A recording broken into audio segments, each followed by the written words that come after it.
Ahora ganamos. Estoy aquí, soy un jugador de Madrid. Ha dormido durante muchos años con el sueño de jugar con el Real Madrid. Y hoy se realiza mi sueño. Soy un chico feliz hoy, muy feliz. ¡Ahora Madrid! But do you think Ancelotti is now regretting signing Mbappe? Well, I think he's now questioning, if it was a good idea maybe, in order for them to react, because they're not at their level right now. 파리 외곽의 도시 봉디. 실업률과 범죄율로 악명 높은 그곳에서 1998년 12월 20일 킬리안 음바페가 태어납니다. 도시의 현실은 거칠었지만 그의 집안은 따뜻했고 무엇보다 그에겐 분명한 꿈이 있었습니다. 카메룬 출신인 아버지는 지역 클럽 AS 봉디의 코치였고 어머니는 알제리계 전직 핸드볼 선수였죠. 덕분에 운동신경이 남달랐던 음바페는 6살의 AS 봉디에서 아버지의 지도 아래 축구를 시작하죠. 음바페는 그때부터 드리블이 환상적이었다고 합니다. On regarde dans l'histoire, les meilleurs c'était des Noirs et des Arabes. À part Platini, Cantona et tout ça. 이미 남다른 그의 재능은 입소문이 났고 레알 마드리드로부터 초청을 받게 되죠. 심지어 레알은 그의 꿈의 구단이었죠. 당시 디렉터였던 지단이 직접 음바페 마중을 나갔었어요. 우상인 호날두와의 만남까지 성사되죠. Hacía una promesa de volver al Real Madrid y por eso una que llama familia, una broma. Sí. 이후 AS 모나코 유소년팀을 거친 후 만 16세 11개월에 프로로 데뷔합니다. 그가 빅클럽들의 관심에도 불구하고 모나코를 택한 건 다분히 전략적이었습니다. 즉각적인 빅클럽들의 명성보다는 출전 시간을 우선시한 것이 그의 프로 성장을 직접적으로 앞당겼거든요. 16-17 시즌엔 팀을 리그 우승으로 이끌고 템스 16강 맨시티전에선 선제골을 기록하죠. 넥스트 앙리? 아니, 이미 어린 시절 앙리의 업적을 뛰어넘습니다. 그러나 음바페는 많이 들뜨지 않았어요. 후에 그는 팔카오로부터 침착함을 유지하는 방법을 배웠다고 밝혔습니다. 경험 많은 선수들로부터 배우려는 그의 수용적인 태도를 보여주는 대목이죠. 그리고 그의 다음 선택은 고향팀 파리 생제르맹이었습니다.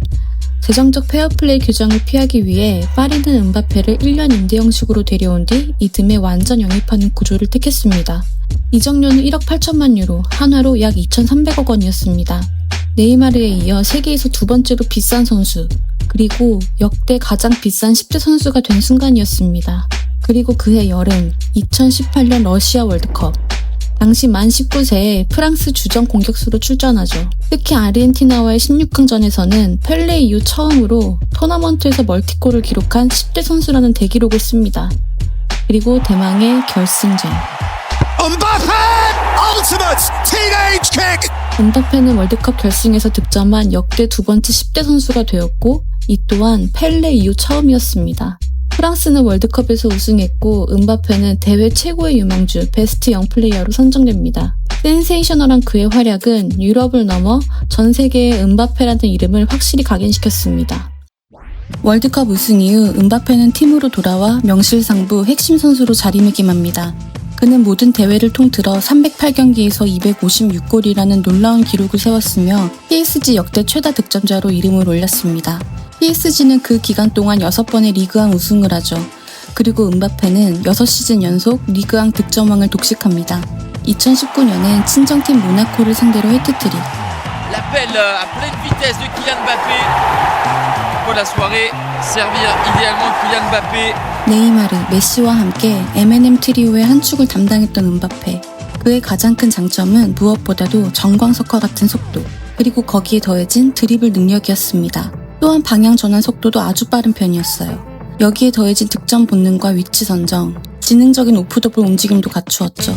특히 투엘 감독 체제에선 보다 자유로운 룰을 부여받았고 그의 움직임을 상대 수비를 끊임없이 교란시키는 핵심 무기가 됩니다. 하지만 챔피언스 리그에선 좀 달랐어요. 사실 음바페는 챔스에서도 적지 않은 골을 넣었습니다. PSG에 있는 동안 64경기에서 42골 26도움을 기록했으니까요. 특히 19-20 시즌엔 결승에 진출하죠. 상대는 바이에른 뮌헨이었습니다. Mbappe! What an opportunity wasted by Paris Saint-Germain. Mbappe straight at Neuer. Coman! And there's the opening goal of the Champions League final. 아쉽게도 결승에서 패하며 그의 꿈은 좌절되죠. 22년 레알 마드리드와의 16강전 1, 2차전 모두 골을 넣고도 벤제마의 헤드트릭에 무너졌습니다. 리그에서 우승과 득점왕을 수도 없이 했지만 침스는 정말 풀리지 않는 숙제였죠. 그는 PSG보단 자신의 꿈을 더욱 실현 가능한 새로운 환경에 대한 열망이 커져갔을 겁니다. 그리고 2022 카타르 월드컵. 말 그대로 그가 슈퍼스타로 발돋움하는 무대였죠. 특히 결승전. 상대는 아르헨티나. 경기는 졌지만 그날 은바페는 무려 헤트트릭을 기록합니다. 월드컵 결승에서 헤트트릭을 말이죠. 그에 대한 관심은 정말 뜨거웠고 진짜 슈퍼스타가 된 거죠. 그러나 마냥 좋지만은 않았습니다. 구단과 조금씩 마찰이 생기고 있었거든요. 2022년 여름 은바페는 PSG와 재계약을 하며 모두를 놀라게 합니다. 한간에는 마크롱 대통령까지 나서서 잔류를 권유했다는 얘기도 있죠. 이건 단순한 축구선수의 거취 문제가 아니었습니다. 그가 리그를 떠나면 리그왕의 글로벌 흥행력과 프랑스 스포츠 산업에 좋지 않은 영향을 줄 수 있었기 때문이죠. 하지만 계약 내용에 대한 이견과 구단의 운영 방식에 대한 불만이 터져나오기 시작해요. 은바페는 2024년 이후 계약 연장 옵션을 발동하지 않겠다는 의사를 분명히 했고 PSG는 그를 자유계약으로 이룰 수 없다는 입장이었죠. 갈등은 점차 표면화되었습니다. 2023년 여름 프리시즌 투어에서 은바페는 갑작스럽게 제외되었고 새로운 시즌 개막 후에도 팀 훈련에서 배제되는 등 사실상 전력 외 통보를 받았습니다. 우여곡절 끝에 은바페는 23-24 시즌 PSG 1군에 복귀했지만 그의 거취를 둘러싼 루머는 끊이지 않았습니다. 그리고 마침내 2024년 2월 은바페는 PSG와의 계약이 종료되는 여름 팀을 떠날 것이라고 공식 발표하죠. 그의 다음 행선지는 예상대로 레알 마드리드였습니다. Je suis sûr qu'il y a des gens qui se disent ouais, lui, il a jamais aimé le PSG, c'était genre un passe-temps en attendant qu'il aille à Madrid. Moi, j'ai kiffé chaque match du PSG. Je regarde toujours chaque match du PSG. J'ai joué là-bas, j'ai fait 7 ans, je connais chaque brin d'herbe du parc. Je connais par cœur le club. Quand ils perdent là, tu sais, ça se passe pas trop bien. 2024년 6월 3일 레알 마드리드는 은바페의 입단을 공식 발표합니다. 당시 이적료는 0원. PSG와의 계약이 만료되면서 그는 자유계약 선수로 마드리드에 입단했죠. 하지만 계약 보너스가 약 1억 유로, 하나로 약 1,460억. 그리고 연봉은 세후 약 2천만 유로로 하나로 290억 정도라고 하죠. 현재 레알 마드리드에서 연봉 1위입니다. 레알 마드리드 역시 은바페 영입에 대단히 공을 들였다는 걸 알 수 있는 대목이죠. 그의 입단 소식은 전 세계 스포츠 신문의 헤드라인을 장식했고 산티아고 베르나베우에는 그를 보기 위해 수천 명의 팬들이 운집했습니다. 그는 미리 준비한 스페인어로 소감을 전했죠. 그리고 진짜 여정이 시작됩니다. 은바페는 자신의 초반 부진에 대해 여러 복합적인 요인을 언급했습니다. 그는 유로 대회에서의 실망스러운 성적, PSG에서의 부상 등을 원인으로 꼽았습니다. 레알 마드리드라는 이름이 주는 엄청난 압박감도 있었고요. 엘 클라시코 데뷔전에서 무려 8번의 오프사이드에 걸리며 라리가 10시즌 동안 단일 경기 최다 오프사이드 기록을 세우기까지 합니다. 리버풀과의 챔스 경기에선 페널티킥을 실축하고야 말죠. 빌바오전에서까지 페널티킥을 실축한 후 은바페는 나는 바닥을 쳤다고 말하기도 했죠. 안첼로티 감독은 은바페를 팀에 잘 녹이기 위해 다양한 시도를 합니다. 팀은 겉보기에 조정됐지만 실제로는 기존 시스템 중심으로 돌아가고 있었고 은바페는 그 안에서 스스로를 맞춰가야 하는 입장에 놓여 있었죠. 그는 리듬을 찾지 못했고 자신이 가진 가장 큰 무기, 속도와 타이밍의 파기력을 제대로 꺼내지 못했습니다. 은바페는 그 안에서 스스로 길을 찾아야 했습니다. 은바페의 적응을 조금 더 오래 기다려야 했던 이유였습니다. 구단은 전례 없는 조치로 레알 마드리드의 전설이자 그와 어린 시절 인연이 있던 지단에게 도움을 요청합니다.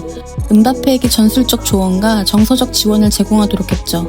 지단 역시 레알 마드리드 초반에 어려움을 겪었던 경험이 있었죠. 이는 일반적인 코칭으로는 제공하기 어려운 독특한 형태의 지원이었어요. 구단 역시 그의 회복을 위해 세심하게 신경 쓰고 있었음을 보여주죠. 그리고 그런 노력들은 조금씩 빛을 보기 시작합니다.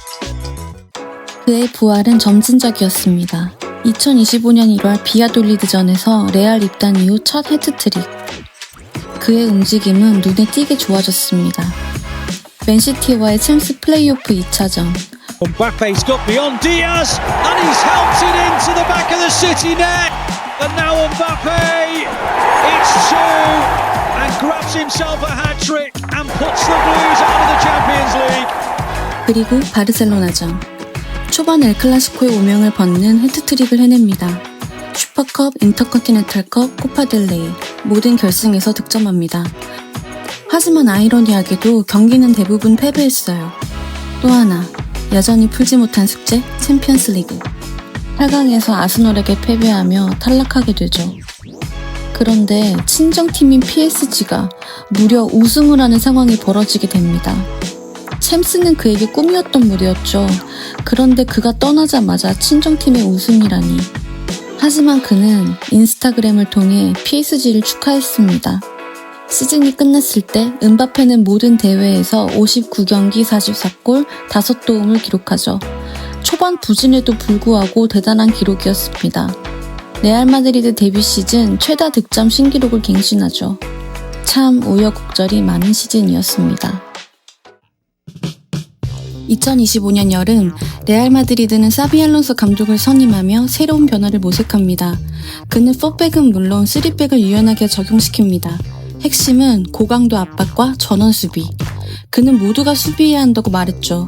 이는 은바페와 비니시우스에게 있어서 즉각적인 변화를 뜻하죠. 이에 대한 적응은 그들에게 큰 과제죠. 물론 알론소에게도 과제가 있습니다. 은바페와 비니시우스의 공존 문제. 둘 다 왼쪽 측면을 선호하며 빠른 템포로 공격에 집중하는 플레이 스타일이 유사하기 때문이죠. 알론소 감독의 첫 국제 무대인 클럽 월드컵. 준결승 상대는 은바페의 친정팀 PSG. 은바페와 비니시우스가 함께 출전한 경기는 거의 재앙에 가까웠습니다. 당시 핵심 수비수로 통하던 하위선의 출장 정지 등 여러 악재가 겹친 탓도 있었지만 그날 레알은 알론소 감독 전술에 아직 적응 못한 모습을 보이며 4대 0으로 대패를 하고야 말죠. 이날 은바페와 비니시우스는 수비 가담이 전혀 안 되면서 수비진에 더 부활을 줬다는 평가를 받았죠. 사비 알론소의 축구는 현재 많은 팬들의 기대를 받고 있지만 적응엔 어느 정도 시간이 필요할 것으로 보입니다. 킬리안 은바페는 타고난 재능과 뚜렷한 목표를 가진 선수입니다. 그는 늘 멀리 보고 구체적으로 꿈을 그려왔죠. 지금 그 꿈은 새로운 시험대에 올라 있습니다. 과연 은바페는 이번엔 진짜 챔피언스리그 우승을 향해 한 발 더 다가설 수 있을까요? 앞으로가 더 기대되는 킬리안 은바페의 이야기였습니다.